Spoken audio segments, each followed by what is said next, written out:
పఠించేవారిగా అంటే చదివే వారిగా ఉండాలని దేవుడు బాగా చురుగ్గా దేవుని కోసం పనిచేసి బాగా యోధులను సైనికులుగా పనిచేసి దేవుని వాక్యాన్ని చదివే వారిగా ఉండాలని వారిని దేవుడు ఇష్టపడతాడు. అందువల్ల ఈ మౌస్ లక్షణాలు మనలో ఉండకూడదు. అర్థమైందా? నెక్స్ట్ మౌస్ చూడండి. నెక్స్ట్ మౌస్ చూడండి. మనకు చాలా దగ్గరగా ఉంటుంది. తర్వాత చెప్తారు ఎంత దగ్గరగా ఉంటుంది అనేది. నెక్స్ట్ మౌస్ చాలా దగ్గరగా ఉంటుంది మనకి.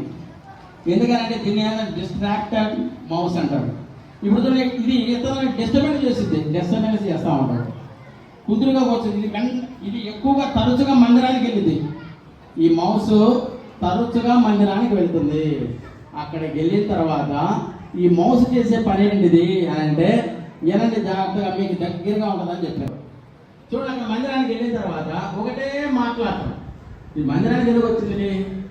ఈ మౌస్ లక్షణం ఏంటంటే ఒకటే మాట్లాడటం. అంతేకాకుండా మీరు కూడా కొంతమంది నేను ఎంత చూశాను,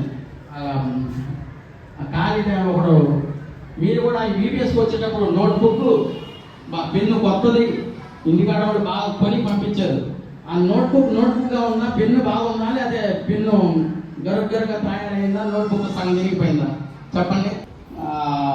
నోట్బుక్ అయిపోయినట్టుంది, పేజీ ఒకటి చేతితో పడుకొని తిరుగుతున్నాడు గాలి పట్టన్నాడు.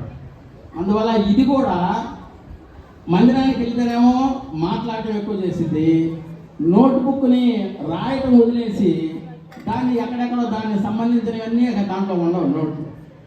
అంతేకాకుండా మందిరానికి వచ్చిన తర్వాత ఇది ఏమవుతుంది చెప్పండి? మందిరానికి చూయింగ్